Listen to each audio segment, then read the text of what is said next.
E aí pessoal, tudo bem? Agora é hora de vozes verbais. Antes de mais nada, lembra de nos acompanhar nas redes sociais, Twitter, Instagram e Facebook, tá bom? Então tá, pessoal, a primeira coisa que a gente tem que ver então sobre vozes verbais é que basicamente isso trabalha o comportamento do verbo numa oração. Temos 3 vozes para trabalhar aqui, a voz ativa, a voz passiva e a voz reflexiva. Cada uma delas o sujeito vai ter um compromisso diferente. Por exemplo, na voz ativa eu tenho basicamente o meu sujeito sendo o agente responsável pela ação acontecer, ou seja, o meu sujeito pratica a ação. Já na voz passiva, o meu sujeito original, e isso é importante de se marcar, o meu sujeito original da voz ativa, ele passa a sofrer essa ação. Então o que a gente precisa entender? Que a voz passiva, apesar de existir em língua portuguesa, ela não vai acontecer sempre. Ela precisa de alguns pré-requisitos para acontecer, a gente vai descobrir quais são eles, tá? E ainda temos a voz reflexiva, que é o que o sujeito vai praticar e sofrer a mesma ação. Basicamente, a gente vai ter aqui um auxílio de um pronome reflexivo, tá? Então, o que acontece?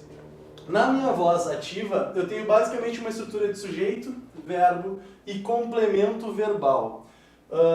É importante destacar para ti que o complemento verbal a gente vai chamar de objeto. Objeto e complemento verbal são a mesma coisa, tá? E aí, o que vai acontecer?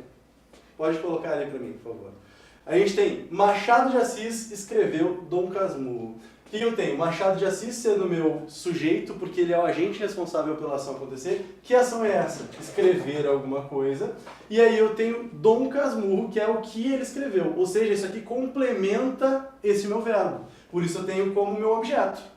Certo? Então o que acontece? Para que eu consiga fazer uma transformação de voz ativa em voz passiva, eu tenho que ter algumas coisas em mente. A primeira delas, por favor, a caneta.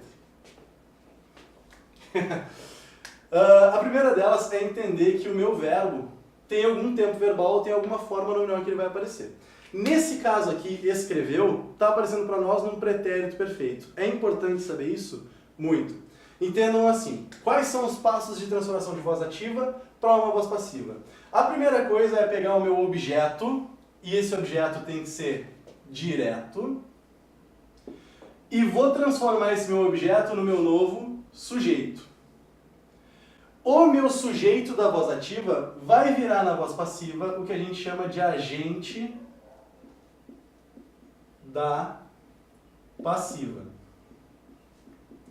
E agora vem o ponto mais importante dessa transformação, que é o trabalho em cima do verbo. O que vai acontecer? O meu verbo da voz ativa vai passar para a voz passiva em uma locução verbal. Essa locução verbal será formada por um verbo ser e, atenção, esse verbo ser obrigatoriamente tem que estar idêntico ao verbo original. Idêntico a esse verbo principal. Por exemplo, se eu tenho escreveu que estava no pretérito perfeito, o verbo ser tem que obrigatoriamente estar também no meu pretérito perfeito. E vai vir acompanhado desse meu verbo original no particípio, que é uma das nossas formas nominais. Entendido? Então como é que isso vai ficar agora? Basicamente assim. Se antes eu tinha Machado de Assis escreveu Dom Casmurro, Dom Casmurro, que era meu objeto direto, passa agora a ser o meu novo sujeito.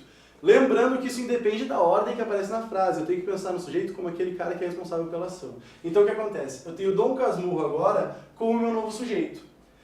O meu antigo sujeito, que era Machado de Assis, da voz ativa, passa agora para a voz passiva sendo o agente da passiva, como se ele estivesse sofrendo essa ação, não mais praticando. Por exemplo, por Machado de Assis, acompanhando ainda uma preposição. E o meu verbo original, que era escreveu, que estava no pretérito perfeito, passa agora como uma locução. Ganha o verbo ser, que é o verbo auxiliar, idêntico ao verbo original, ou seja, se escreveu estava no pretérito perfeito, o verbo ser obrigatoriamente tem que estar também no pretérito perfeito. Foi. E aí o meu verbo original, que era escrever, passa agora para a voz passiva no particípio, escrito. Então eu tenho Dom Casmurro foi escrito por Machado de Assis. O que eu tenho que entender agora sobre isso, né? É importante destacar que isso cai em muitos vestibulares. Prova da URGS, por exemplo, gosta de colocar com bastante frequência. O que ela vai te tentar te sacanear um pouco também, né? É entender que Normalmente, quando isso cai na prova, ela vai te dar possibilidades de frases e de vozes passivas para essa frase. Entendam uma coisa, a voz passiva existe? Existe. Mas não é sempre que ela funciona. Para que ela funcione obrigatoriamente, o meu verbo precisa ser um VTD ou um VTDI. Tem que ser um verbo transitivo direto ou um verbo transitivo direto e indireto, com os dois tipos de complementos. Por quê? Porque o meu objeto direto é quem vai se transformar no meu novo sujeito, não o indireto. Tem que ter cuidado com isso, porque na prova ele pode tentar te fazer transformar uma voz ativa numa voz passiva com um verbo de ligação, com um verbo intransitivo, com um verbo transitivo indireto. Não vai funcionar, tu não precisa cair nessa. Beleza? Então tá, pessoal, espero que tenha gostado da aula, que ela tenha te ajudado, né? Lembra de compartilhar esse vídeo, divulgar bastante e conto contigo, tá? Então é isso. Tchau!